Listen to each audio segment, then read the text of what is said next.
హ్మ్. మనమొచ్చేసి ఇప్పుడు నాలుగో గ్రంథము 21వ అధ్యాయంలో ఉన్నాము.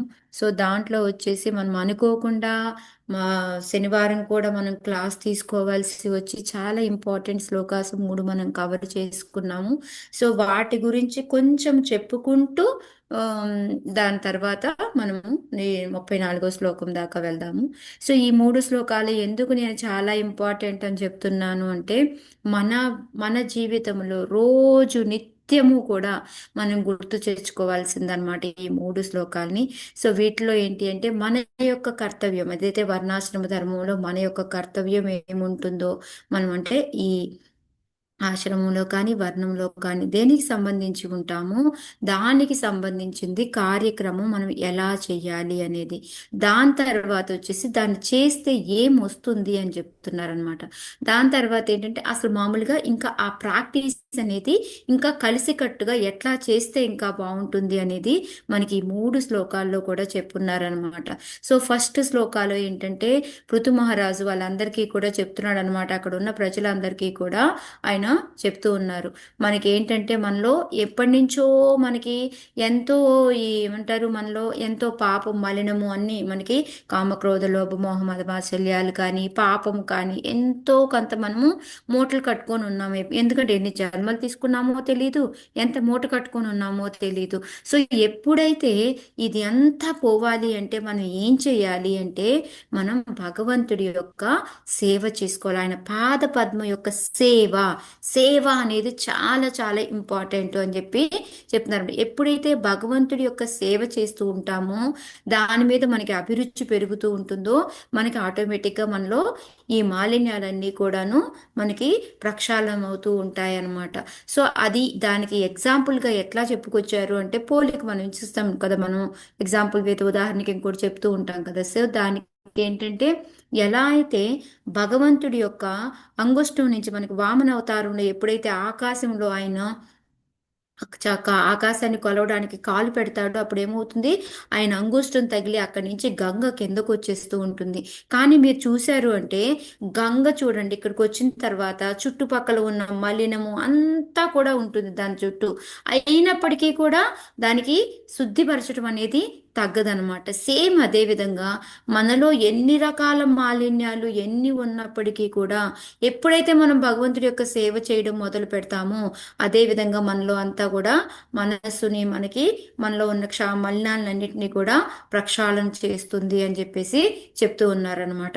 సో మనం చేయాల్సిందేంటి, భగవంతుడి యొక్క పాదాలు పట్టుకొని ఆ పాద సేవ. అందుకే మనం లైఫ్లో ఏమైనా కోరుకోవాలి అంటే భగవంతుడిని ఏం కోరుకోవాలి, ఎక్కడ ఉన్నా నన్ను నరకంలో పడేస్తావా స్వర్గంలో పడేస్తావా నీ దగ్గరికి తీసుకెళ్తావా, నువ్వు ఎక్కడికన్నా తీసుకెళ్ళు, కానీ నాకెప్పుడు నీ సేవ ఉండాలి.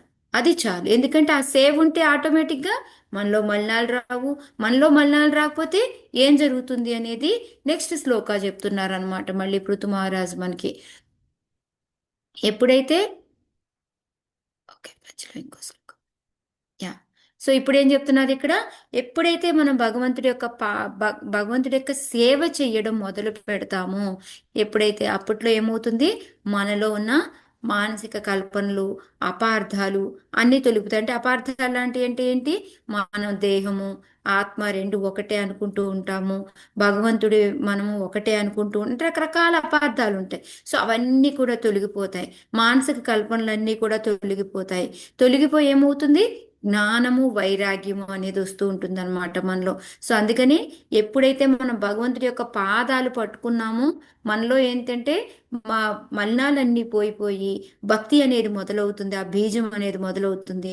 ఎప్పుడైతే ఆ భక్తి మనం మొదలు పెడుతూ ఉన్నామో అప్పుడు మనలో ఏంటంటే ఈ జ్ఞానం వైరాగ్యం అనేవి ఆటోమేటిక్గా మనకి వస్తాయన్నమాట. సో ఈ జ్ఞానం వైరాగ్యం వచ్చేసి ఆ భక్తి యోగ బలంతో ఏమవుతుంది అంటే మన ఈ భౌతిక జగత్ అనేది తాపత్రయాలతో ఉంటుంది, దీనిలోకి మళ్ళీ మనము తిరిగి రావాల్సిన అవసరం ఉండదు అని చెప్పేసి. చూడండి ఎంత సింపుల్. భగవంతుడి యొక్క పాదాలకు సేవ చేయడం మొదలు పెడితే మనలో ఉన్న మలినాలు పోతూ భక్తి మొదలవుతుంది. ఎప్పుడైతే ఆ భక్తి మనం చేసుకుంటూ ఉంటామో మనలో ఉన్న అపార్థాలు, మానసిక కల్పనలు అన్నీ కూడా తొలగిపోతాయి. తొలగిపోయి మనకి జ్ఞానం, వైరాగ్యం అనేది వస్తుంది. సో ఎప్పుడైతే ఈ జ్ఞానం, వైరాగ్యం వచ్చిందో దాంతో మనకి ఇంకా భక్తి పెరిగిపోయి పెరిగిపోయి మనకి ఏంటంటే మళ్ళీ మరు జన్మలో మళ్ళీ మనం ఈ ఏమంటారు, ఈ భౌతిక జగత్తుకి రావాల్సిన అవసరం లేదు అనేసి ఈ శ్లోక చెప్తున్నారు అనమాట. సో మూడో శ్లోక ఏంటంటే అప్పుడు వాళ్ళందరూ అడుగుతున్నారు, అయ్యో మరి మాకు ఎట్లా చేసుకోవాలి? ఓకే, భగవంతుడు ఉన్నాడన్నారు, భగవంతుడి వలన ఉపయోగం ఉంది, ఇది ఉందని చెప్తున్నారు, కానీ ఎలా చేసుకోవాలి మేము భక్తిని అంటే దానికి 33 శ్లోకాల్లో చెప్తున్నారనమాట. మనకి ఎట్లా చేసుకోవాలి ఆ భక్తి అనేది ఏంటంటే మన మనసు, వాచ, కర్మ అన్నీ కూడాను భగవంతుడిలోకి ఉపయోగించాలి. అది ఎట్లాగ భగవంతుడి సేవలోకి? నిష్కపటంగా అనమాట. ఓ వాళ్ళు చూస్తున్నారు, నాకు పేరు ప్రతిష్టలు వస్తాయి, అందుకొని వెళ్తాను, అందుకొని చేసి కొంతమంది దానాలు ఇస్తారు. దానాలు ఇస్తే ఏంటి పెద్దగా, కొంతమంది ఎక్కువసేపు పని చేస్తారు, చేసి భగవంతుడి సేవ చేస్తారు. ఇప్పుడు మాతాజీ ఇప్పుడే ఎగ్జాంపుల్ చెప్పారు, మేము ఎన్నేళ్ళ నుంచి వస్తున్నాము, మాకు మొన్న పట్టించుకోలేదు, మీరు ఇలాంటి వాళ్ళు అలాంటి, అంటే అసలు ఆ సేవ చేసేటప్పుడు నన్ను పట్టించుకోవాలి, నన్ను పట్టించుకోకూడదు అనే థాటే రాకూడదు మనకి. మనం ఎవరి కోసం చేస్తున్నాము? భగవంతుడి కోసం చేస్తున్నాము. అంతే తప్ప నువ్వు వస్తావు నాకు రేపు ఏదైనా సహాయానికి, నువ్వేదో వస్తావు అని కాదు. ఇవే అన్నమాట. ఎందుకంటే మన ఒక పేరు ప్రతిష్టలు రావాలని కానీ ఇలాంటివి ఏమి కాదు. భగవద్గీత సేవలో నిష్కపటంగా మనకి తోచినంత మన సామర్థ్యాన్ని బట్టి మన సామర్థ్యం లేకపోయినా ఓ పడిపోయి చేసి మరుసటి రోజు మనం బెడ్ మీద పడిపోయి ఈ విధంగా అక్కర్లేదు. మన సామర్థ్యం ఎంత ఉందో చూసుకుంటూ మన స్వకర్మ అంటే మనం ఏదైతే బ్రాహ్మణ, క్షత్రియ ఆశ్రమంలో కానీ వర్ణంలో కానీ దేనిలో ఉన్నామో దాంట్లో ఉన్న కర్మ ఉంటుంది, మన స్వకర్మ అనేది. ఆ స్వకర్మను చేసుకుంటూ భగవంతుడి సేవలో ఉండాలన్నమాట. ఆ భగవంతుడి సేవలో కూడా ఎలాగా వెంటనే ఇలా ఏదన్నా చెడు జరిగితే మనకి నమ్మకం పోవడం, విశ్వాసం పోవడం ఇవన్నీ కూడా అవ్వకూడదు అనమాట. ఈ విధంగా మనము భగవంతుడిని సేవించుకోవాలి అని చెప్తున్నారు. అలా సేవించుకుంటే ఏమవుతుందంటే తప్పకుండా మన లక్ష్యాన్ని సాధించగలుగుతాం. చరమ లక్ష్యం అంటే భగవంతుడి దగ్గరికి వెళ్ళి అక్కడ సేవ చేసుకోవడం అనేది మనం తప్పకుండా సాధించగలుగుతాము అనేసి. సో మనం ఏ రోజైనా సేవ చేసుకునేటప్పుడు నాకేదో లాభం వస్తుంది, నాకేంటో నాకు పేరు ప్రతిష్టలు వస్తాయి ఇదే కాకుండా మనం నిష్కపటంగా మనం చేయాలి, మన సామర్థ్యానికి తగ్గట్టుగా మనం చేసుకోవాలి. ఇదన్నమాట. ఇప్పుడు మనం గృహస్థాగా ఉండి లేదు నేను ఇవన్నీ వదిలేసి వెళ్ళిపోయి బృందావనంలో కూర్చొని నేను అక్కడే సేవ చేసుకుంటాను అని అంటే అది అవసరం లేదు. ఇక్కడ మనకి భగవంతుడు పృథు ఏం చెప్తున్నారు? చక్కగా నీ స్వకర్మ చేసుకుంటూ నీ సామర్థ్యం ప్రకారంగా భగవంతుడి సేవ చేసుకో. దాన్ని విశ్వాసంతో ధారాళంగా, అంటే ఒకరోజు చేసి ఒకరోజు చేయకుండా కాకుండా చక్కగా చేసుకుంటూ వెళ్తే మన చరమ లక్ష్యం అనేది సాధిస్తాము అని చెప్పేసి చెప్తున్నారు అనమాట. సో ఈ విధంగా మనకి ఈ శ్లోకాలన్నీ 33 శ్లోకాల వరకు కూడా చెప్పారనమాట. చెప్పి ఇంకా ఏం చెప్తున్నారు పృథు మహారాజ్ అనేది మనం 34 నుంచి చూద్దాం. అసాభిహానేక గుణో గుణోధ్వరః పృథిగ్విదద్రవ్య గుణ క్రియోక్తిభిః సంపద్యతేర్ధాశయలింగనామభిర్ విశుద్ధ విజ్ఞాన ఘనస్వరూపతః. హరే కృష్ణ. చదవండి మాతాజీ. హరే కృష్ణ మాతాజీ, నేను చదవనా? చదువు. అసావిహానేక గుణో గుణోద్వరః పృథగ్విధ గుణ క్రియోక్తిభిః సంపద్యతేర్ధాశయలింగనాభిర్ విశుద్ధ విజ్ఞాన ఘనః స్వరూపతః. భావం: దేవదేవుడు దివ్యుడు మరియు ఈ భౌతిక జగత్తుచే కలుషితము కానివాడు. భౌతిక వైవిధ్యము లేనట్టి ఘన ఆత్మ స్వరూపుడైనను బద్ధజీవుని లాభము కొరకై అతడు పలు రకములుగా ద్రవ్యములతోనూ క్రియలతోనూ మంత్రములతోనూ చేయబడి నిర్వాహకుని ప్రయోజనము అభీష్టమును అనుసరించి వివిధ నామములతో దేవతలకు అర్పించబడినట్టు నానావిధ యజ్ఞములను స్వీకరించు. Thank you Mataji. Hare Krishna. Okay, Hare Krishna. So ఇక్కడ ఏం చెప్తున్నారు పృథు మహారాజు? ఓకే, మీరందరూ భగవంతుడి యొక్క సేవ చెయ్యండి అని చెప్పాడు. వాళ్ళ వలన వచ్చే లాభం ఏంటి చెప్పాడు, ఏ విధంగా చేసుకోవాలి చెప్పాడు. సరే కొంతమంది ఉంటారు అది ఇష్టం ఉండదు, ఓకే. భగవంతుడి సేవ మేము ఎందుకు చేయాలి? మేము చేయము అంటారు. సో, దానికి కూడా చూడండి ఎంత బాగా చెప్తున్నారు. ఏం చెప్తున్నారు? భగవంతుడు దేవదేవుడు, దివ్యుడు. ఓకే. మన భౌతిక గుణాలేమి ఆయనకు ఉండవు. దివ్య గుణాలే ఉంటాయి. అది తెలుసు. అలా అని ఆయన ఏమైనా భౌతిక జగత్తుకు ఏమైనా వచ్చాడు అనుకోండి ఆయన కలుషితం అవుతాడా? కలుషితం అవడు. సో, భగవంతుడు ఎలాంటి వాడు అని చెప్పారనమాట. నెక్స్ట్ ఏంటంటే ఆయన ఈ భౌతిక వైవిధ్యం ఘన ఆత్మస్వరూపుడైన మన మనం ఎవరున్నాము? ఏదైతే మనం ఉన్నామో మన లాభం కొరకు అన్నమాట. సో అప్పుడు ఆయన ఏం చేస్తూ ఉంటారు? ఇంకా పాపం పలు రకాలైన అంటే మనము చూడండి మనం ఒక్కోసారి మన డబ్బులతోటో పనులతోటో మంత్రాలతోనో ఏదో ఒకటి మనకి అంటే మనకి కర్మకాండ అన్నమాట. అంటే నాకు ఈ కోరిక నెరవేరాలి, నాకు ఇది కావాలి అని మనము రకరకాల ఇప్పుడు ఏమంటారు ఇవి సత్యనారాయణ వ్రతాలని, లేకపోతే ఈ ఏమంటారు ఈ 16 శుక్రవారాలని ఇన్ని సోమవారాలని రకరకాల పూజలు చేస్తూ ఉంటారు కదా. అంటే వాళ్ళు ఏంటి ఈ కోరిక నెరవేరాలంటే ఇది చెయ్యాలి. సో ఆ విధంగా కర్మకాండ అనమాట అది. సో ఆ విధంగా వాళ్ళు ఏం చేస్తారు అంటే రకరకాల దేవతలకి వాళ్ళు పూజలు చేస్తూ ఉంటారు. దాన్ని కూడా చూడండి మన లాభం కొరకు ఓకే పోన్లే నువ్వు ఆ విధంగా చేసినా పర్వాలేదు అని భగవంతుడు దాని యజ్ఞ రూపంలో ఆయన స్వీకరిస్తాడంట. సో ఇక్కడ ఏంటి ఆయన కర్మకాండ కూడా చేయమని చెప్తున్నారు. ఇది ఎందుకంటారు? కర్మకాండ అసలు మంచిదా కాదా? హరే కృష్ణ. కర్మకాండ చేయాలి మాకేమి, కానీ కృతజ్ఞతగా ఫలాపేక్ష భగవంతుని కోసం తలుచుకుంటారేమో. ఏంటంటే వేదాల్లో చెప్పింది పెద్దలు ఆచరించిన వరకు చేసుకోవాలి. అదే మాతాజీ. కర్మకాండ అంటే ఏంటి మాతాజీ మీరు అనుకుంటుంది? అంటే ఇప్పుడు మీరు చెప్పినట్టు ఒక ఫలితం కోసంగా చేసే పూజలని కర్మకాండ అంటారు. ఓకే. అది మరి ఇప్పుడు మన పెద్దవాళ్ళు చేశారు అనుకోండి అది మనం ఫాలో అవ్వాలంటారా? అంటే మన ఫలాపేక్ష ఆశించకుండా భగవంతుడి ప్రీతి అప్పుడు అది కోసం ఆ కర్మకాండ పూజని కింద రాదు కదా. అంటే కర్మ అనేది చేస్తున్నాము కతే. కర్మ చేస్తున్నాం, కర్మకాండ కింద రాదు. కానీ ఇక్కడ పృథు కర్మకాండ చేయమంటున్నారు. ఇది ఎక్కడొచ్చింది? ఎక్కడైనా చెప్పారా కర్మకాండ కూడా చెయ్యండి అని?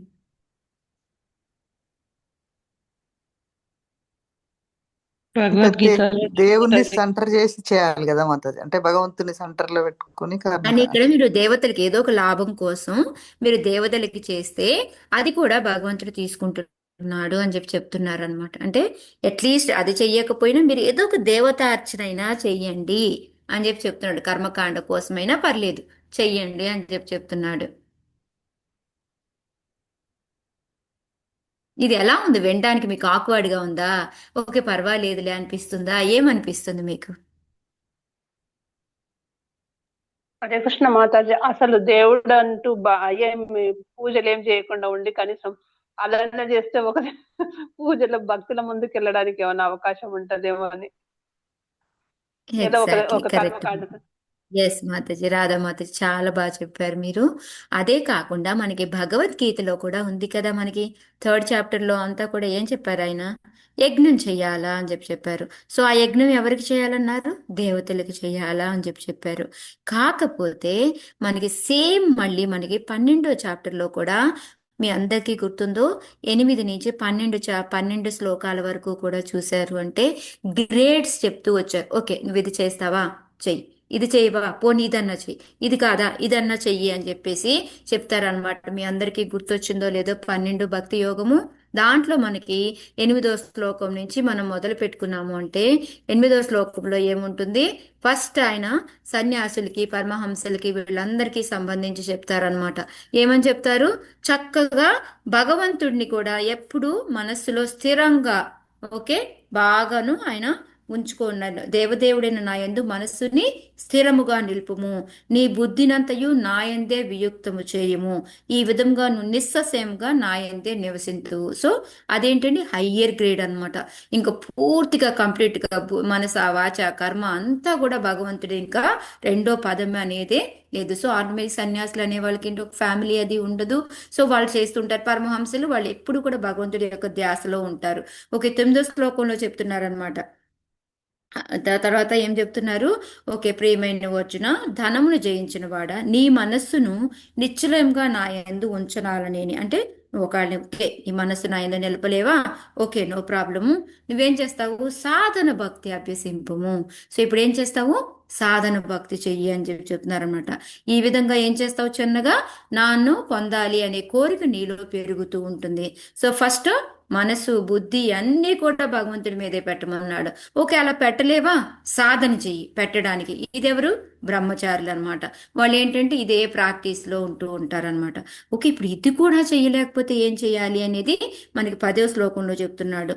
ఎప్పుడైతే నువ్వు భక్తి యోగాన్ని ఆచరింపజాలకపోయి సాధన భక్తి చేయలేకపోయావో నా కొరకు పని చేయట యత్నింపుము అని చెప్పి చెప్తున్నాడు. అంటే ఇది కర్మ కర్మ అన్నమాట, కర్మయోగం టైప్ అన్నమాట. అంటే భగవంతుడే, కానీ నా పని ఏంటో నేను చేస్తాను, నువ్వు నాకు ఇచ్చావు కాబట్టి ఈ పని నేను చేస్తాను. ఓకే, అంటే సాధన భక్తిలాగా ప్రాక్టీస్ చేయడు, బట్ కానీ ఆయన పని ఆయన మాత్రం నిర్వర్తిస్తాడనమాట. సో నా కొరకు పని చేయటచే నువ్వు పరిపూర్ణ స్థితి అంటే నెమ్మది నెమ్మదిగా మళ్ళీ పెరిగి వెళ్తావు అని చెప్పి ఇది గృహస్థులకు చెప్పింది అనమాట. సో నెక్స్ట్ ఇంకా అది కూడా చేయకపోతే ఏంటి అనేది ఇప్పుడు చెప్తున్నారనమాట. భక్తితో నా కొరకు కూడా పని చేయుటకు ఆసక్తుడవైన ఆ- ఆ- ఉమ్, ఆసక్తుడవైనచో అప్పుడు నీవు చేయు పనుల ఫలితములన్నిటినీ విడిచి ఆత్మ నిగ్రహం కలవాడము. అంటే ఏంటి, చివరికి ఏంటి, నువ్వు దానం చేయడము, నీ ద్రవ్యాన్ని ఏదో ఒక దాన్ని నా కోసం ఉపయోగించు. అంటే ఫలితము అంటే ఏంటి, మనమేమనుకుంటాం, ఓకే మన కర్మ చేస్తాము, ఇప్పుడు మాతాజీ అన్నట్టు ఇందాక నేను ఇప్పుడు ఓకే మాకు పెద్దల నుంచి వస్తుంది కాబట్టి ఈ వ్రతం చేస్తాను, కానీ దీని యొక్క ఫలితాన్ని నేను ఆశించను అంటే అలా అని కాదు. ఇక్కడ ఇక్కడ ఏంటంటే ఓకే నువ్వు సాధన భక్తి చేయలేవు, ఓకే నా కోసము పని చేయలేవు, వదిలిపెట్టే. కానీ అట్లీస్ట్ ఏంటంటే దానం చేయడము, హాస్పిటల్ కట్టించటము, భోజనం పెట్టించటాలు, అట్లాంటి పనులన్నా చెయ్యి అని చెప్పేసి. సో దాంట్లో ఏంటంటే పుణ్యం వస్తుందని ఏదో ఒకటి చేస్తాం కదా, ఇది కర్మకాండది అనమాట ఇది. ఓకే, సో ఈ విధంగా ఆయన చెయ్యి అని చెప్పి చెప్తున్నారు అనమాట. తర్వాత 12వ శ్లోకంలో చూడండి, ఈ నా కొరకు పని చేయట నీవు అభ్యాసం చేయలేకున్నచో ఆత్మజ్ఞానము అలవర్చుకుంటకు యత్నింపుము. సో ఇక ఇదంతా కాదు అనుకుంటే అట్లీస్ట్ చిన్నగా అసలు నువ్వు ఎందుకు ఏంది జన్మెత్తావు ఏంటి అనేది ఒక జ్ఞానాన్ని అనేది తెలుసుకో. ఆ జ్ఞానం కన్నా కూడా ఉత్తమం ఏంటి, ధ్యానం చేయడం. అంటే ఇప్పుడు వెనక నుంచి రివర్స్ ఆర్డర్ అనమాట. ఈ 11 చేస్తావా, 11 కన్నా 10వ శ్లోకం బెటర్, 10 కన్నా 9 బెటర్, 9 కన్నా 8 హైయెస్ట్ అనమాట. సో ఆ విధంగా ఆయన చెప్పుకుంటూ వస్తున్నారనమాట. సో ఈ విధంగా ఏంటంటే మనం కర్మకాండ అయినా సరే అట్లీస్ట్ ఏదో ఒకటిందా రాధామాతాజీ చెప్పినట్టు ఏది చేయకపోతే అట్లీస్ట్ ఇది మనము ఎప్పుడు మీ అందరికీ గుర్తుంది, భగవంతుడు ఎందుకు విరాట పురుషుడుగా విరాట్ రూపం ఎందుకు తీసుకున్నాడు, ఆయన ఎందుకు మనకి విరాట్ రూపం వర్ణన అంత, విరాట్ రూపం కాదు విశ్వరూపం వర్ణన ఎందుకు అంత వచ్చింది, ఏం చెప్పుకున్నాం అది చెప్పుకునేటప్పుడు మనం, ఎవరికైనా గుర్తుందో?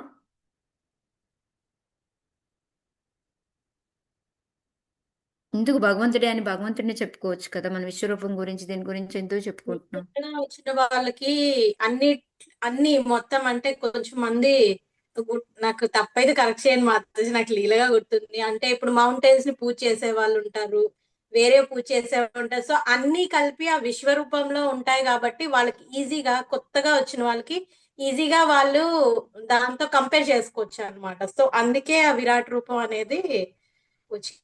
అంటే యాక్చువల్గా అది కరెక్ట్. ఇంకా ఏంటంటే ఇంకా చెప్పాలి అంటే ఇప్పుడు ఏదైనా ఒక అత్యద్భుతం అన్నారనుకో దాని వెనకాల వెళ్తారా లేదా ఎవరైనా? ఇప్పుడు నిజంగా బుర్జ్ ఖలీఫా వెళ్తే బుర్జ్ ఖలీఫాలో ఏమన్నా ఉందా చూడటానికి? కానీ ఎందుకు ఎవరినన్నా అడగండి, ఓ బుర్జ్ ఖలీఫా ఎక్కావా అంటారు. ఎందుకు ఎందుకు అంత అంత ప్రాముఖ్యత వచ్చింది దానికి?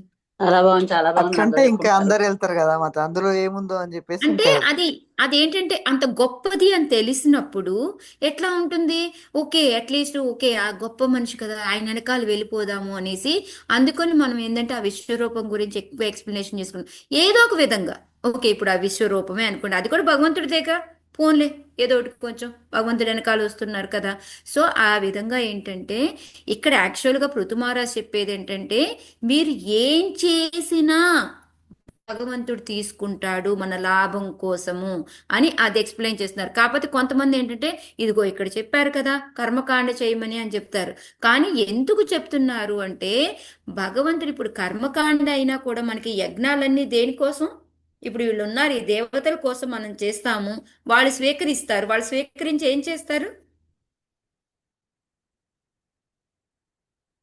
భగవంతునికి మళ్ళీ ఇస్తారు. భగవంతునికి ఇస్తారు కదా మాతాజీ. భగవంతునికే ఇస్తారు అంతే. ఇప్పుడు నేనున్నా అనుకోండి, రేపు కళ్యాణం ఉంది, ఓకే, నేనేం చేస్తాను, అందరి దగ్గర నేను మనీ కలెక్ట్ చేస్తాను, మాతాజీ ఎవరైనా డొనేషన్స్ ఇవ్వండి, మనము అన్నదానానికో లేకపోతే భగవంతుడి యొక్క దేనికో దానికి అని కొంచెం మనీ ఇవ్వండి అని చెప్పి అందరి దగ్గర కలెక్ట్ చేస్తాను. ఈ కలెక్ట్ చేసిన దాన్ని తీసుకెళ్ళి నేను ఎవరికి ఇస్తాను? నేను ఆర్గనైజర్ ఎవరు ఉన్నారా? వాడుకుంటానా? ఆర్గనైజర్ కి ఇవ్వాలి. ఎవరు ఆర్గనైజర్ ఉన్నారా? ఆర్గనైజరు లేకపోతే భగవంతుడి సేవకి ఆర్గనైజర్కి ఇస్తాము అంటే తీసుకెళ్ళి అక్కడికే వెళ్తుంది కదా. సేమ్ ఇక్కడ కూడా అంతే. దేవతలు అందరూ ఓకే, నువ్వు ఇచ్చావా తీసుకుంటారు, తీసుకొని అదేం వాళ్ళు ఉంచుకోరు, దాన్ని తీసుకెళ్ళి మళ్ళీ మెయిన్ ఏదైతే ఉన్నారో కృష్ణకే ఇస్తారనమాట. సో ఆ విధంగా అది మళ్ళీ భగవంతుడి దగ్గరికే చేరుతుంది. అందుకొని ఇక్కడ మనకి ప్రపాదుల వారు దాన్ని పూర్తిగా ఎక్స్ప్లెయిన్ చేస్తూ ఉన్నారనమాట. ఇది ఏంటి అంటే ఏ యజ్ఞమైనా కూడాను భోక్త ఎవరు అంటే భగవంతుడు. అది చివరికి ఏంటంటే మనం కర్మకాండలాగా చేస్తూ ఉన్నప్పటికీ కూడా అది చివరికి భగవంతుడి దగ్గరికే చేరుతుంది. కాబట్టి తెలుసో తెలియకుండా కొంచెం లాభం అనేది మనకి దాంట్లో వస్తుంది అని చెప్పి చెప్తున్నారనమాట. సో ప్రతి ఒక్కళ్ళు ఎవరైనా సరే మనకి వేదాల్లో వీటన్నిటిలో కూడా చెప్పబడింది ఏంటంటే యజ్ఞం చేయాలి. యజ్ఞం చేస్తే ఆ విధంగా ఏంటంటే మనం చిన్న చిన్నగా ఈ త్రిగుణాల నుంచి వీటన్నిటి నుంచి కొంటే మనలో కొంచెం భక్తి అనేది కొంచెం ఇప్పుడు అంతగా భగవంతుడు కొంచెం పర్సెంట్ తీసుకుంటాడు కాబట్టి మనకి అదేంటంటే కొంచెం మళ్ళీ ఉపయోగపడుతూ ఉంటుంది అనమాట. సో ఫస్ట్ దాంట్లో యజ్ఞం అనేది కంపల్సరీ చేయాలి. మనకి థర్డ్ చాప్టర్లో చెప్పనివ్వండి, ఇవన్నీ కూడాను మనం సుఖంగా ఉండాలి అంటే యజ్ఞం అనేది ఉండాలి అని చెప్పేసి చెప్తున్నారు అనమాట. నెక్స్ట్ రెండో దాంట్లో ఏంటి అంటే ఎందుకు కర్మకాండనే చెయ్యమని ఇక్కడ చెప్తున్నారు అంటే విశ్వనాథ చక్రవర్తి గారు చెప్తున్నారు అనమాట. అది భక్తి యోగంతో అని. ఎందుకంటే మనం ఏ యజ్ఞం చేసినా దానికి విష్ణు ప్రీత్యర్థమే చేస్తాము, అది లాస్ట్కి భగవంతుడికే చేరుతుంది. కాబట్టి దాని వలన ఏంటి అంటే అది మనకి కూడా కొంచెం ఉపయోగపడుతుంది అని చెప్పేసి చెప్తున్నారు. అదే సూర్య ఇంద్ర చంద్ర ఈ యజ్ఞాలు ఏం చేసినప్పటికీ కూడా ఇదంతా కూడా వాళ్ళు తీసుకుంటారు, తీసుకొని మళ్ళీ చివరికి భగవంతుడి దగ్గరికే అది వెళ్తుంది అని. సేమ్ అలాగే దానికి ఎగ్జాంపుల్ గా ప్రపాదులు వారు చెప్తున్నారు. ఇప్పుడు మనకి ఒక్కొక్క మంత్రులు వీళ్ళందరూ ఉంటారు, శిస్తులు వసూలు చేస్తారు, ఇవన్నీ చివరికి తీసుకెళ్ళి ఎవరికి వెళ్తాయి? గవర్నమెంట్కే వెళ్తాయి కదా. సేమ్ అలాగే ఏంటంటే నువ్వు ఇతర దేవతల కోసం చేసినప్పటికీ కూడా ఇదంతా చివరికి ఏంటంటే భగవంతుడి దగ్గరికే చెల్లుతుంది అని చెప్పేసి, అందుకే ఇది బ్రహ్మార్పణం అని చెప్పి. సో ఎందుకంటే మనందరికీ తెలుసు భోక్తారా యజ్ఞ తపసాం భగవంతుడే కాబట్టి అది భగవంతుడి దగ్గరికే చేరుతుంది అని చెప్పేసి. సో ఇది ఒక రకంగా అంటే ప్రత్యక్షంగా కాదు, పరోక్షంగా అని చెప్పుకోవచ్చు అనమాట. అంతే కదా, మనం డైరెక్ట్గా చేయకుండా ఇండైరెక్ట్ ప్రాసెస్ అనమాట. నేనేంటంటే డైరెక్ట్గా చేయను, బట్ పక్క నుంచి అది వెళ్తుంది అనమాట. సో దానికి డైరెక్ట్ ప్రాసెస్కి ఇండైరెక్ట్ అంటే పరోక్షమైన పద్ధతికి కొంచెం తేడా ఉంటుంది కదా, దాని ప్రతిఫలం అనేది అది. సో అందుకని మనం ఎప్పుడు కూడా ఈ బ్రహ్మార్పణం శ్లోకాన్ని మనకి ఆల్రెడీ 4th చాప్టర్లో మనకు వస్తుంది. సో మనం అందరం కూడా భగవంతుడు అనేసి ఈ బ్రహ్మార్పణం అంటే ఎవరు అంటే ఇది భగవంతుడికి చేరేది అని చెప్పేసి మనము అనుకుంటూ చెయ్యాలి అని చెప్పేసి చెప్తూ ఉన్నారనమాట. సో దీన్నే మళ్ళీ మనం ప్రపాదుల వారు ఇది మళ్ళీ ఎందుకు అంటే ఏ యజ్ఞమైనా కూడా విష్ణువు కోసమే మనం చేస్తూ ఉంటాం, ఆ దేవుడి యొక్క ఆ ప్రీత్యర్థమే చేస్తూ ఉంటాం. కాబట్టి అది దానివల్ల మనకి కూడా బంధ విముక్తి అనేది కలుగుతూ ఉంటుంది అనేసి. సో ఇందా మనం ప్రత్యక్ష పరోక్ష అనుకున్నాం కదా. ప్రత్యక్ష అంటే ఏంటి అంటే ఈ నవ్యత భక్తులు ఏవైతే ఉన్నాయో ఈ నవ్యత భక్తులతో దేని ద్వారా అయినా మనం డైరెక్ట్గా భగవంతుడితో చేసేది ప్రత్యక్షం అనమాట. పరోక్షము అనేది ఏంటి అంటే మనం ఏ విధంగా దేవతల్ని సాటిస్ఫై చేస్తూ దేవతల ద్వారా భగవంతుడి దగ్గరికి చేయడం అనేది రెండో పద్ధతి అనమాట. అది చెప్పారనమాట ఇక్కడ ప్రపాదుల వారు. సో ఇంకోటి ఏంటి ప్రపాదుల వారు చెప్తున్నారు అంటే భగవంతుడు ఏంటంటే ఈ సారీ ఇక్కడ భగవంతుడి యొక్క జ్ఞానం అనేది ఏంటి అంటే చాలా గాఢాతి గాఢమైంది అని చెప్తున్నారు అనమాట. అంటే ఇప్పుడు మనకి భగవంతుడు జ్ఞానం ఇచ్చి ఇప్పుడు ఇది యజ్ఞం చేస్తే ఇది భగవంతుడి దగ్గరికే వెళ్తుంది అని ఎవరైనా డౌట్ఫుల్ అని అడగచ్చు, కానీ దానికి మనము సందేహపడాల్సిన పని లేదు. ఎందుకంటే ఇది భగవంతుడే చెప్పాడు అని చెప్పేసి మనకి చెప్తూ ఈ శ్లోకాలు ఇవన్నీ కోట్ చేస్తూ ప్రపాదుల వారు ఏం చెప్తున్నారంటే ఏమైనా ఇప్పుడు వైద్యశాస్త్రం ఉన్నారనుకోండి, వాళ్ళు ఫస్ట్ ఏం చెప్తారు, ఇది దీనికి ఇది దీనికి అనేసి ఇది ఇది నిరూపించాము అని చెప్తారు. మళ్ళీ కొన్ని రోజులు అయినాక దాంట్లో అమ్మమ్మో ఇది కాదు ఇంకొంచెం మారింది అని కొంచెం మళ్ళీ దాన్ని ఆ న్యూస్ని మళ్ళీ ఇంకోలాగా మారుస్తూ ఉంటారు. కానీ భగవంతుడి దగ్గర ఉన్న జ్ఞానం ఏంటంటే ఇంక దానికి తప్పులు ఎతకడానికి ఇంక దాన్ని మార్చేది ఏమీ లేదు. అది ఇంకొక స్టాంప్ వేసినట్టే అన్నమాట. ఇంకా మనకి చూడండి, గవర్నమెంట్ స్టాంప్ ఉంటే ఎట్లాగ ఇంకా దానికి ఢోకా లేదో అదే విధంగా ఇక్కడ కూడా ఏంటంటే భగవంతుడి దగ్గర ఉన్న జ్ఞానం ఏంటి అంటే దానికి ఇంకా లోటుపాట్లు ఇవన్నీ కూడా డౌట్లు ఇవన్నీ కూడా ఏమీ అవసరం లేదనమాట. మేబీ మనకి భౌతికంగా మనం ఈ వైద్య శాస్త్రాల్లో కానీ వీటిల్లో కానీ వాటిల్లో కానీ ఏవో ఒకటి తప్పులు ఉండొచ్చేమో, కానీ లోపాలు అనేవి ఇందులో మాత్రం ఉండనే ఉండదు అని చెప్పేసి చెప్తున్నారనమాట. అందుకొని భగవంతుడు చెప్పినట్టు ఏంటంటే అది ఇండైరెక్ట్ గా అయినా కూడాను యజ్ఞం చేసిన భగవంతుడి దగ్గరికి వెళ్తుంది అనేసి మెయిన్ గా ఇక్కడ పృథు మహారాజ్ దేని చెప్తున్నారు, భగవంతుడి యొక్క గొప్పతనం చెప్పడానికి చెప్తున్నారు. ప్రపాదుల వారు మనకి ఏం చెప్తున్నారు, అట్లీస్ట్ ఏదో ఒకటి చెయ్యండి, ఆ విధంగా అయినా కూడా భగవంతుడు తీసుకుంటాడు, ఎందుకంటే ఇది భగవంతుడు చెప్పింది, ఇది తప్పు పోదు అనేది మనకి ఇక్కడ ప్రూఫ్ చేస్తూ ఉన్నారనమాట ప్రపాదుల వారు. ఓకే, సో నెక్స్ట్ దీంట్లో ఏంటంటే అంటే భగవంతుడు చెప్పిన దానికి అది చెప్తున్నారు. సో అలా కర్మకాండ ద్వారా వెళ్ళిన వాళ్ళు ఎవరైనా ఉన్నారా అంటే దానికి ధ్రువుడి యొక్క ఎగ్జాంపుల్ చెప్తూ ఉన్నారనమాట ప్రపాదుల వారు. సో ప్రపాదుల ధ్రువుడు దేనికోసం ముందు తపస్సు చేశాడు, నారదుల వారి ఇంటికి వెళ్ళమన్నా కూడా ఏం చెప్తాడు, నేర్చుకున్నాం కదా మనం ఆల్రెడీ ముందే. తన రాజ్యం తండ్రి కోసం చేశాడు సమర్పణ అవ్వాలి. మాతాజీ. ఆయన రాజ్యం కోసం వాళ్ళ తాతగారి కన్నా ఎక్కువదే పేరు ఉన్నదే రాజ్యాన్ని సంపాదించాలి అని అసలు ఫస్ట్ కోరిక ఏంటిది, తండ్రి తోడ మీద కూర్చోవాలి అనేసి. సో ఆ విధంగా ఆయన వెళ్ళిన అతను ఎప్పుడైతే భగవంతుడు చూసిన తర్వాత ఏమన్నాడు, అవసరం లేదంటారు మాతాజీ, అదంతా ఒక నేను ఒక రాజకీయం. గాజు పెంకుల కోసం చిల్లర వచ్చాను, పెంకుల వజ్రం కోసం దొరికింది వచ్చాను అంటారు. అని గాజు చెప్పాడు. పెంకుల కోసం చేశానని అన్నారు మాతాజీ. కరెక్ట్, గాజు పెంకులు, చిల్లర పెంకులు అని వచ్చింది, గాజు పెంకులు. ఓకే, సో వజ్రాన్ని వదిలేసి ఒక గాజు పెంకుల కోసం నేను ఆశపడి నేను ఇక్కడ దాకా వచ్చాను అని చెప్పాడు అనమాట. సో ఆ విధంగా ఏంటంటే మనం కోరికతో మొదలు పెట్టినప్పటికీ కూడా చిన్న చిన్నగా మనలోంచి ఎప్పుడు ఏ విధంగా ఇది పోతుందో మనకి తెలియకుండానే మనం ముందుకెళ్ళగలుగుతాము. సో దానికి ఇంకోటి ఇందాకటి నుంచి నేను అడుగుతున్నాను, ఇంకా ఎవరు చెప్పారు కోరిక కర్మకాండ కూడా మనం చెయ్యొచ్చు అనేసి, మనకి అకామ సర్వకామోవ శ్లోక ఉంది కదా, ఆ శ్లోకాన్ని ఇక్కడ ప్రపాదుల వారు కోట్ చేస్తున్నారనమాట. నో ప్రాబ్లం, మనం కోరికతో అయినా కూడా కోరిక లేకుండా కూడా మోక్షం కోసమైనా కూడా మనము భగవంతుడి ప్రత్యక్షంగా మనం చెయ్యొచ్చు అని చెప్పేసి చెప్తూ ఉన్నారు. సో అట్లీస్ట్ ప్రత్యక్షంగా చెయ్యలేకపోయినా పరోక్ష పద్ధతి అయినా ఏదో ఒక దేవతల ద్వారా అయినా చెయ్యండి, చిన్న చిన్నగా మనలో మార్పు అనేది వస్తుంది అనేది మనకి ప్రపాదుల వారు దీంట్లో చెప్తూ ఉన్నారు అనమాట. ఓకే, సో క్లియరా మాతాజీ, ఏమైనా డౌట్లు ఉన్నాయా దీంట్లో? కొంచెం ఎక్కువ ఎందుకు తీసుకున్నా అంటే కర్మకాండ చేయమన్నారని ఎవరైనా మిమ్మల్ని అడిగితే మీరు చెప్పడానికి ఉంటుంది అని నేను ఇంతసేపు ఎక్కువ ఎక్స్ప్లెయిన్ చేశాను. అది కూడా ప్రపాదుల వారు అందుకే పెద్ద పర్పోర్ట్ కూడా ఇచ్చారనమాట దీనికి.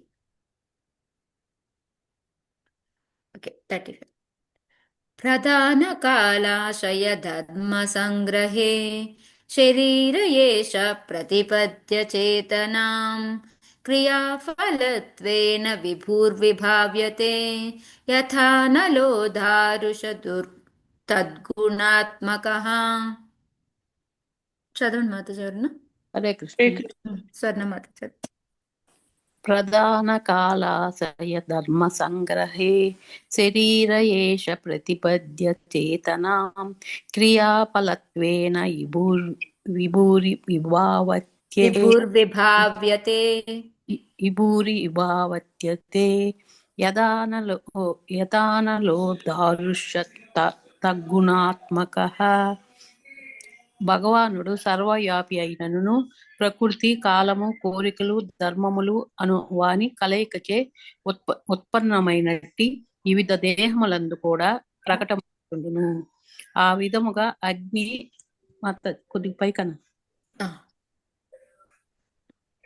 అగ్ని సర్వదా ఒకటే అయినను దారువు యొక్క రూప పరిమాణములను బట్టి వివిధ రీతుల జ్వలించడి రీతి నానా విధములకు చైతన్యములు వృద్ధి అగుచుండును. హరే కృష్ణ. హరే కృష్ణ. సో ఇక్కడ కూడా ఇంకా థ్యాంక్ యూ మాతాజీ. సో ఇక్కడ కూడా భగవంతుడి యొక్క గొప్పతనమే మళ్ళీ మనకి చెప్తున్నాడు. అంటే భగవంతుడు మన కోసం ఎంత ఏ విధంగా చేస్తాడు అనేది మనకి ఇందాక శ్లోకాలు ఈ శ్లోకాలు మనకు అర్థమవుతూ ఉందన్నమాట. పృథు మహారాజ్ చెప్తూ ఉన్నారు. సో భగవంతుడు మనందరికీ తెలుసు సర్వవ్యాపి అని. మనకి 9th చాప్టర్లో మనకి చాలా చోట్ల వస్తుంది, అన్ని చోట్ల ఆయన ఉంటాడు అనేసి. సో ఇంకా ఏంటి అంటే ప్రకృతి, కాలము, కోరికలు, ధర్మములు అని వాని కలయిక ఉత్పన్నమైన వివిధ దేహములు. మనందరం ఎలా వచ్చాము? మన క్రియేషన్లో తీసుకున్నాం అనుకోండి, మనందరం ఎట్లా వచ్చాము? పంచభూతాలు, మనసు, బుద్ధి, అహంకారం. అన్ని కలయిక. సో వాటన్నిటికీ ముందేంటి? కాలం, ప్రకృతి ఉండాలి. ప్రకృతి ఏంటి?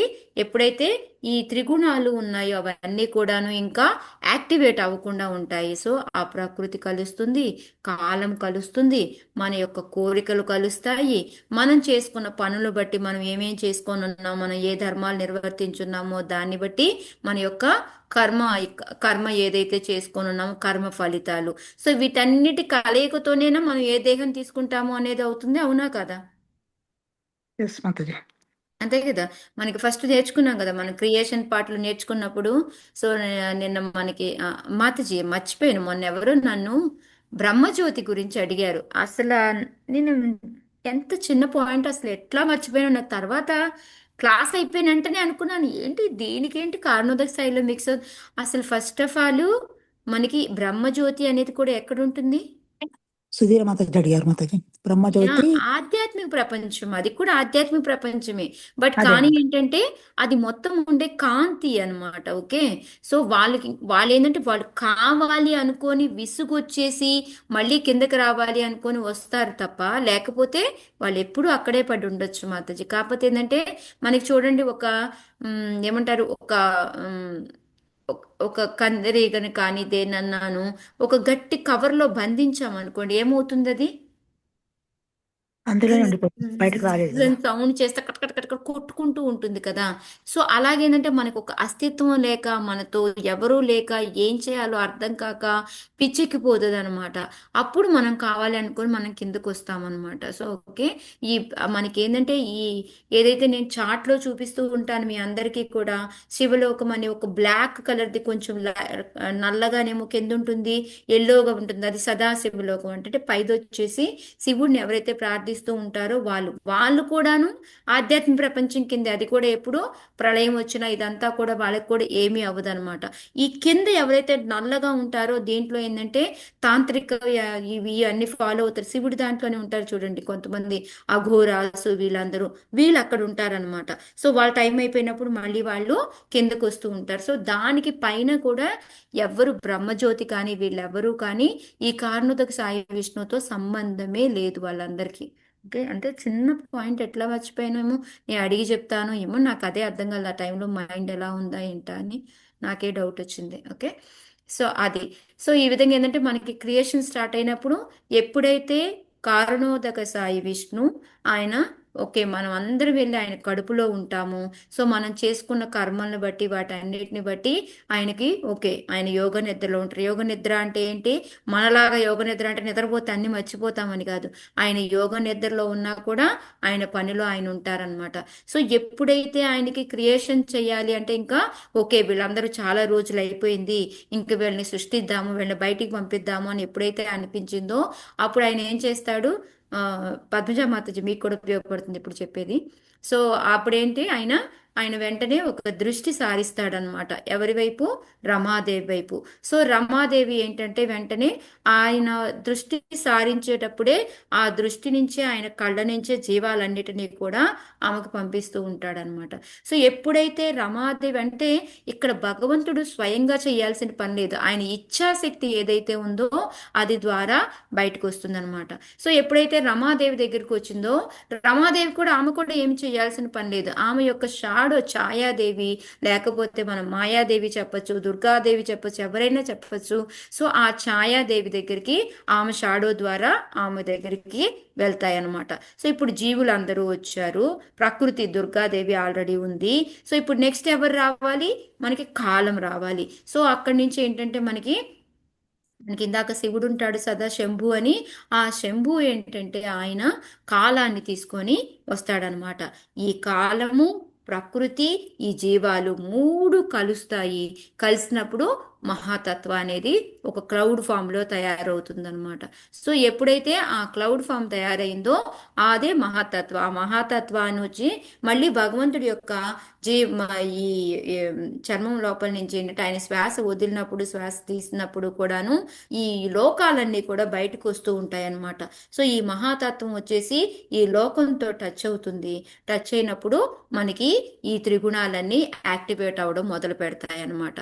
సో ఎప్పుడైతే ఈ మహాతత్వం అనేది సత్వగుణం టచ్ అవుతుందో మనకి అప్పుడు అన్ని దేవతలు వీళ్ళందరూ కూడా బయటకు వస్తారు. సో ఆ విధంగా మనము ఇవన్నీ కూడా నేర్చుకున్నాము. అయితే రజోగుణం టచ్ ఎక్కువైనప్పుడు ఏమొస్తుంది, తమో గుణం ఎక్కువైనప్పుడు ఏమొస్తుంది. సో ఈ విధంగా మనం ఏ రకమైన జన్మ తీసుకోవాలి అనేది ఏంటి, మనం ప్రకృతి, కాలము, కోరికలు, ధర్మాలు ఇవన్నీ కూడా కలయికతోటే మనం వివిధ రకాలైన దేహాలు తీసుకుంటాము అని మనకి దాని ద్వారా తెలుస్తూ ఉందన్నమాట.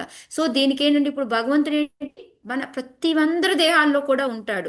కాకపోతే అది ఎలా అంటే భగవంతుడిని అగ్నితో పోలిస్తే ఇప్పుడు అగ్ని ఎలా అంటే ఏంటి చూడండి, ఇప్పుడు ఒక చెక్క ఏంటంటే బాగా పెద్దది ఉందనుకోండి, దాంట్లో అగ్ని ఎక్కువ ఉంటుంది, అంతే కదా. అగ్ని ఒకటే, బట్ కానీ మనం దాన్ని బట్టి దానిలో ఉన్న రూపం పరిమాణాన్ని బట్టి ఆ జ్వలించే రీతి అనేది ఉంటుంది. అదే విధంగా ఏంటంటే మనము మానవ దేహమా లేకపోతే జంతు దేహమా, ఏమి దేహం తీసుకున్నాము అనేది దాన్ని బట్టి ఆయన యొక్క చైతన్యం అనేది మనలో ఎక్కువ వస్తూ ఉంటుంది. అంటే మనుషుల్లో చైతన్యం ఎక్కువ ఉంటుంది. ఎందుకు, మనుషులు అనేవాళ్ళు ఏం చేస్తారు, వాళ్ళు అట్లీస్ట్ ఏంటంటే ఒక గురువుని కలుస్తారు, ఆ గురువుని కలిసి జ్ఞానం అనేది తెలుసుకుంటారు.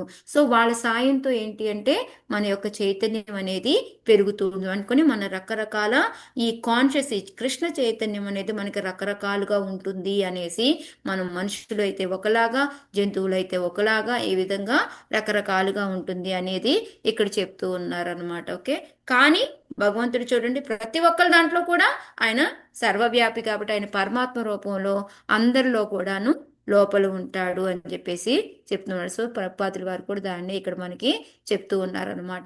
సో మనం ఏంటంటే మన అందరిలో కూడా ఆయన పరమాత్మ రూపంలో ఎప్పుడు కూడాను మనలో ఉంటాడు. కాకపోతే ఎటువంటి దేహం ఉందో దాన్ని బట్టి మనకి ఆ జ్ఞానం అనేది ఉంటుంది అని చెప్పేసి చెప్తూ ఉన్నారనమాట. సో ఇప్పుడైతే ఈ మనం ఏ విధంగా ఈ జన్మ తీసుకున్నాము అనేదంతా కూడా ఇందాక మనం చెప్పుకున్న ఏమిటి క్రియేషన్ పార్ట్ అంతా కూడా ఇక్కడికి వస్తూ ఉందన్నమాట. సో ఈ విధంగా మనందరికీ సో ఈ జ్ఞానం మనలో ఎక్కువ అవ్వాలి అంటే మనకి మహాత్ముల సాంగత్యం అనేది అవసరము. అప్పుడు మాత్రమే మనలో ఏంటంటే ఈ జ్ఞానం పెరగడం కానీ భక్తి పెరగడం కానీ అనేది జరుగుతూ ఉంటుంది అని చెప్పేసి చెప్తున్నారు. సో అందుకని మనం గురువుని ఆశ్రయించాలి. సో గురువుని ఆశ్రయించాలి అంటే ఏంటి, మనం చేయాల్సింది ఏం చేస్తే గురువుని ఆశ్రయించగలుగుతాం, సత్సంగంలో ఉంటే ఉంది. అంతే, సత్సంగము. లేకపోతే అంటే మనము నాకు ఆ గురువు అంటే అంటే ఒక మన ఇష్టాలతో పని లేదనమాట. మనం ఏంటంటే ప్రతి ఒక్కరు నీకు ఇష్టం ఉన్నా నీకు ఇష్టం లేకపోయినా గురువు ఉంటేనే నువ్వు భక్తిలో ముందుకు వెళ్ళగలుగుతావు అనేది ఇక్కడ ప్రభుపాదుల వారు చెప్తూ ఉన్నారనమాట.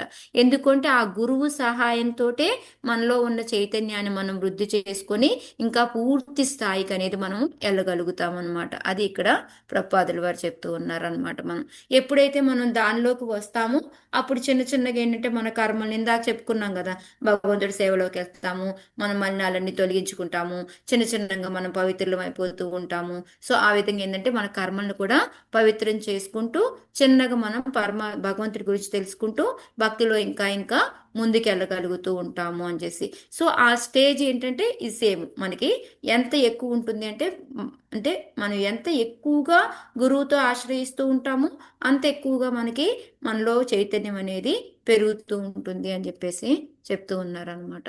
ఓకే, సో దాంట్లో ఏంటంటే మనకి ఇప్పుడు రకరకాలు ఇప్పుడు ఎందుకు అయినా ఎగ్జాంపుల్ ఇప్పుడు ఒక్కొక్క దాంట్లో అంటే మనకి యోగాలు అనేవి ఉన్నాయి. కర్మయోగం, జ్ఞాన యోగము, భక్తి యోగము, ధ్యాన యోగము, ఇలాగా మనకి ఒక మెట్లు మనం ఒక స్టేజ్కి వెళ్ళాలి అంటే మనం హైయెస్ట్ దానికి వెళ్ళాలి అంటే ఇవన్నీ సోపానాలు అనమాట, మెట్లు లాంటివి అనమాట మనకి. సో ఈ మెట్లలో ఏంటి అంటే ఒక్కొక్క దాంట్లో ఒక్కొక్క రకమైన చైతన్యం ఉంటుంది మనకి. సో కర్మయోగానికి ఒకలాగా, జ్ఞానయోగానికి ఒకలాగా, ధ్యాన యోగానికి ఒకలాగా.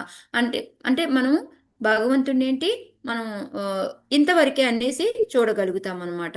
సో ధ్యాన యోగం అంటే పరమాత్మ దగ్గరే మనం ఆగిపోతాము. కానీ భక్తి యోగం అనేది హైయెస్ట్, అది భగవంతుడి దాకా మనల్ని చేర్చగలుగుతుంది అనేసి దాని యొక్క డిఫరెన్స్ అంతా కూడా మనకి చెప్తూ ఉన్నారనమాట.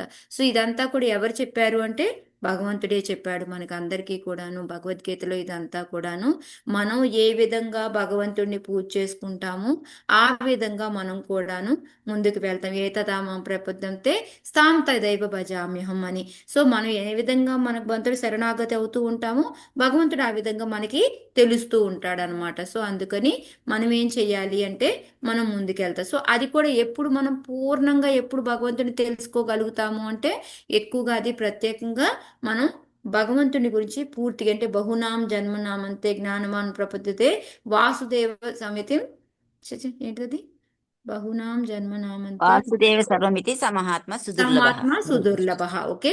సో వాళ్ళు ఎవరో పూర్తిగా జ్ఞానవంతులు ఎప్పుడు అవుతారు అంటే అన్ని జన్మలో ఎత్తి ఎత్తి ఎత్తి దాంట్లో చివరికి ఏంటంటే భగవంతుడే అందరికన్నాను అన్ని హయ్యెస్ట్ అని తెలుసుకుంటారో అలాంటి మహాత్ములు అనేది చాలా అరుదు అని చెప్తున్నారు. సో అట్లా ఏంటంటే ఫస్ట్ మనం చేయాల్సింది ఏంటి, భగవంతుడిని తెలుసుకోవడం. భగవంతుడిని ఏ విధంగా తెలుసుకుంటాము, గురువు యొక్క ఆశ్రయము లేకపోతే మహాత్ముల యొక్క ఆశ్రయంతో.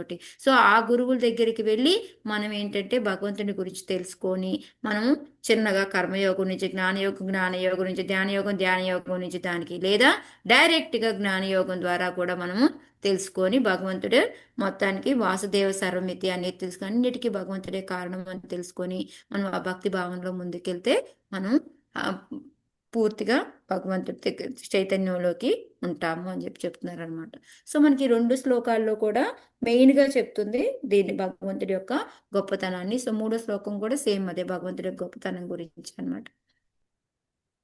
అంటే ఆయన ఎంత ఉదారుడు, ఎంత అంటే మెయిన్గా మనకి చూడు ఎవరైనా సరే ఇప్పుడు ఎవరికో ఇచ్చింది ఇప్పుడు ఎట్లా అంటే ఫర్ ఎగ్జాంపుల్ ఒకళ్ళు మనకి ఎవరితోనో పంపిస్తారు, ఓకే ఇది వాళ్ళకి అందజేయండి అనేసి మనకు ఒక్కోసారి అహం వస్తుందా లేదా, నాకు డైరెక్ట్గా ఇవ్వలేదు నేను ఎందుకు తీసుకోవాలి అని అనిపిస్తుందా లేదా మనకి,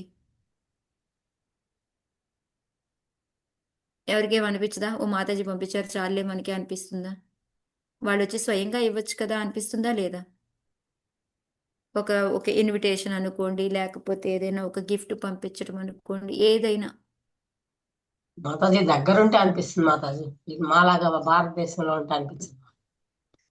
అంటే అది దగ్గరలో ఉంటేనే మాతాజీ నేను చెప్తుంది. ఇప్పుడు మనం చూడండి, ఇప్పుడు మనం డైరెక్ట్గా భగవంతుడికి చెయ్యొచ్చు, కానీ కూడా లేదు లేదు నా కోరికలు కావాలి నేను దేవతలకే చేస్తాను అని చేసిన దాన్ని భగవంతుడు ఎంత ఉదాత్తంగా ఆయన పర్లేదులే వాళ్ళకి చేసినా నాదే అనుకుంటాను అనేసి, అంటే వాళ్ళని పిలిచినా నన్ను పిలిచినట్టే అని మనం ఎవరైనా వెళ్ళగలుగుతామా, ఎవరైనా ఇన్విటేషన్ ఇస్తే లేదు మాతాజీ, అలా వెళ్ళలేదు. వెళ్ళం కదా. ఓకే పర్టికులర్గా నా పేరు పెట్టి పిలవలేదు నేను ఎందుకు వెళ్ళాలి నేను ఎందుకు తీసుకోవాలి అని అనుకుంటాం కదా మనము. సో ఆ విధంగా ఏంటంటే కానీ భగవంతుడు చూడండి ఎంత ఉదాహరణ, మనకి ఎట్లా ఒకట్లా మనల్ని తీసుకెళ్ళాలి అని నేను ఎంత కష్టపడుతున్నారు అనేది మనకి ఈ 2 శ్లోకాల్లో తెలుస్తూ ఉంటుంది అనమాట. అహో మమామి వితరంత్యనుగ్రహం హరిం గురుం యజ్ఞభుజామదీశ్వరం స్వధర్మయోగేన యజంతి మామకా నిరంతరం క్షోణితలే దృఢవ్రతాః. చదవండి మాతాజీ. చదవాలా మాతాజీ? చదవండి మాతాజీ. అహో మమామి వితరన్యానుగ్రహం హరిం గురుం యజ్ఞభూజామదీశ్వరం సర్వధర్మయోగేన ధర్మయోగేన యజంతి మామకా నిరంతరం క్షోణితే లే దృఢవ్రతాః. హరే కృష్ణ. దేవదేవుడగు హరియే సమస్త యజ్ఞములకు అధీశ్వరుడు మరియు భోక్త అయి ఉన్నాడు. పరమ గురువు కూడా అతడే. నాతో సంబంధమును కలిగి ఉండి స్వధర్మముచే భగవానుని అర్చించుచున్న ధరణివాసులకు మీరందరూ నాపై అనుగ్రహమును చూపుచున్నారు కనుక ఓ ప్రజలారా మీకు కృతజ్ఞతలు తెలుపుకొనుచున్నాను. హరే కృష్ణ. హరే కృష్ణ. సో ఇక్కడ ఆల్మోస్ట్ ఏంటంటే ప్రజలతోటి ఆయన చెప్పాలనుకుందంట. సో ప్రతి ఒక్కళ్ళు భక్తి యోగంలోకి వెళ్ళాలి, భక్తి యోగం యొక్క ప్రాముఖ్యత, దాని యొక్క లాభం ఏంటి అన్నీ కూడా చెప్పి మళ్ళీ భగవంతుడు ఎలాగా అట్లీస్ట్ ఓకే ఏమంటే మీరు యజ్ఞాలు చేయండి అని చెప్పారు. సో యజ్ఞాలు చేయకపోతే ఏంది, యజ్ఞాలకి భోక్త ఎవరు అంటే భగవంతుడే. ఆయన పరోక్షంగా ఆయన కూడా తీసుకొని మన కోసం లాభం చేకూరుస్తారు. ఆ విధంగా కూడా మనం భక్తిలోకి ముందుకెళ్ళొచ్చు అనేసి ఈ విధంగా అన్నీ కూడా అంటే భగవంతుడి యొక్క గొప్పతనాన్ని, భగవంతుడికి ఏ విధంగా చెయ్యాలి, భక్తిని ఏ విధంగా చేయాలి అన్నీ కూడా చెప్పేశారనమాట. చెప్పేస్తే వాళ్ళందరూ అంటున్నారు ఓకే మాకు ఇప్పుడు బాగా అర్థమైంది, మేము ఇక్కడి నుంచి భక్తి చేసుకుంటాము అని చెప్తున్నారు అనమాట. సో అలా చెప్తే దానికి వెంటనే ఆయన ఆన్సర్ చెప్తున్నారు. ఏమని చెప్తున్నారు అంటే మీరు భగవంతుడు ఎవరైతే ఉన్నాడో దేవదేవుడు ఆయన అన్నిటికీ యజ్ఞాలన్నిటికీ కూడా ఆయన అధీస్తుడు. ఓకే మీరు ఇప్పటి నుంచి యజ్ఞాలు చేస్తాము అన్ని చేస్తాము అని చెప్తున్నారు కదా. సో ప్రతిదీ కూడా ఆయన యజ్ఞాలకు ఆదీశ్వరుడు, భోక్త. భోక్తారాం యజ్ఞ తప్సం సర్వలోకమేశ్వరం మనం తెచ్చుకుందే కదా. సో